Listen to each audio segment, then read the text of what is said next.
Debate mediante las diferentes plataformas telemáticas. Un saludo muy especial a la provincia del Carchi, provincia fronteriza del norte ecuatoriano.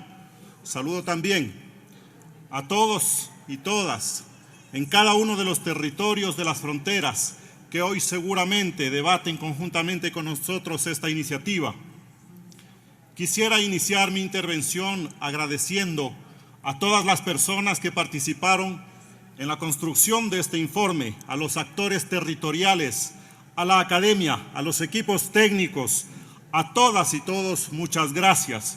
Estoy seguro que con las observaciones realizadas en este debate y sus aportes de parte de los legisladores, el proyecto de ley podrá constituirse en una respuesta real a los problemas de los territorios de frontera, lo que se traduce finalmente en mejores condiciones de vida para todas y todos. La desigualdad en todas sus formas es uno de los grandes problemas estructurales que tiene que resolver el Ecuador. Para tener una idea, según el Banco Mundial, en 1999 el Ecuador se encontraba por encima de la media de desigualdad, registrando un coeficiente de Gini de 0.58. En el 2017, cuando llegó al país el gobierno de la Revolución Ciudadana, el indicador de distribución de la riqueza estaba en 0.54 y luego de 10 años, lo dicen los propios datos del Banco Mundial, se logró reducir 10 puntos en el coeficiente de Gini. Esa es la década ganada, cuando la dignidad del pueblo era regla, cuando el ejercicio de los derechos no se condicionaba al peso de las chequeras, al respaldo en las cuentas o al pedigrí de clase, o para resumir, cuando sí existía un gobierno. En el 2017, Ecuador registró el punto más bajo de desigualdad de su historia, con un coeficiente de 0.44. Eso es transformar el país, no en 100 minutos de demagogia, sino en 10 años de trabajo incansable. No inaugurando un poste de luz en un año de gestión, sino fundando un Estado en 10 años de construcción. Y eso es lo que anhela el pueblo ecuatoriano, porque siente y sabe que antes estábamos mejor. Si revisamos el atlas de desigualdades socioeconómicas del Ecuador, la desigualdad a la que hacía referencia se agudiza más en las fronteras. En los años 90 parecería que la desigualdad, la extrema pobreza, la inseguridad y el desempleo eran características innatas de la frontera.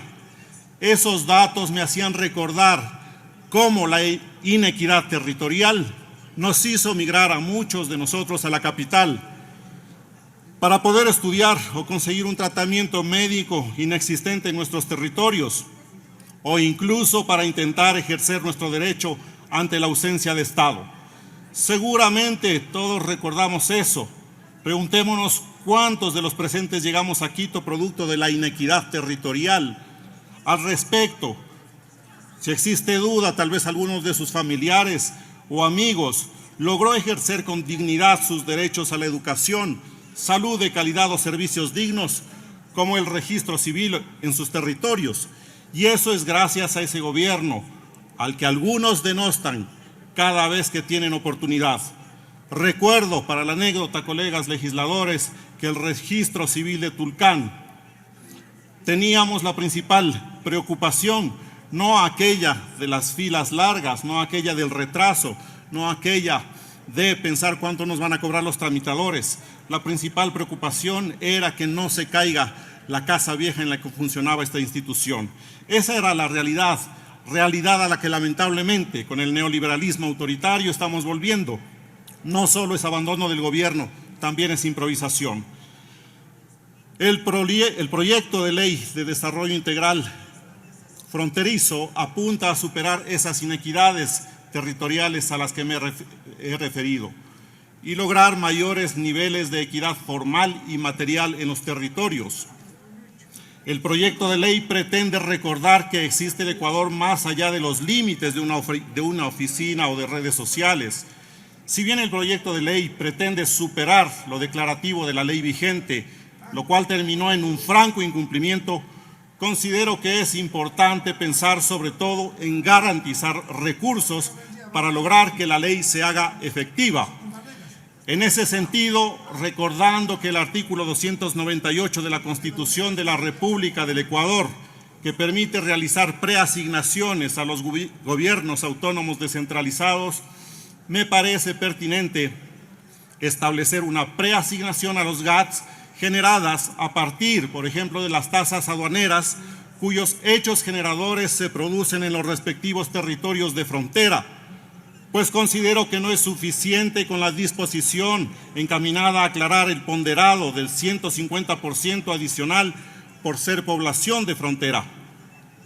En relación al artículo 13 sobre los créditos preferenciales, es importante, pero aquella disposición requiere ser implementada con una disposición transitoria que obligue a la Junta de Política y Regulación Financiera fijar una línea de crédito preferencial en un plazo máximo de 180 días desde la vigencia de la ley. Si no agregamos una disposición en este sentido y dejamos el artículo como se encuentra, la disposición terminaría en el rincón del olvido. Tengo algunos aportes adicionales, pero en honor al tiempo quisiera señalar la importancia que tiene la consulta prelegislativa en el proyecto de ley, tarea histórica para la Asamblea Nacional que, en apego a la última sentencia de la Corte Constitucional, sería esta la primera ley que se tramite con los nuevos criterios y estándares de la consulta prelegislativa. Finalmente, considero que las fronteras no deben ser concebidas únicamente como límites, deben entenderse como espacios de emancipación, de producción y reproducción de la vida, deben entenderse como el rostro del Estado, como la primera línea de defensa de la soberanía. Recordemos, colegas legisladores y pueblo ecuatoriano, que las fronteras han sido y son la puerta de entrada a nuestro país y la carta de presentación del Ecuador. Muchas gracias, señora presidenta. Intervención del asambleísta por la provincia de Carchi, José Luis Vallejo. Tiene el uso de la palabra el asambleísta.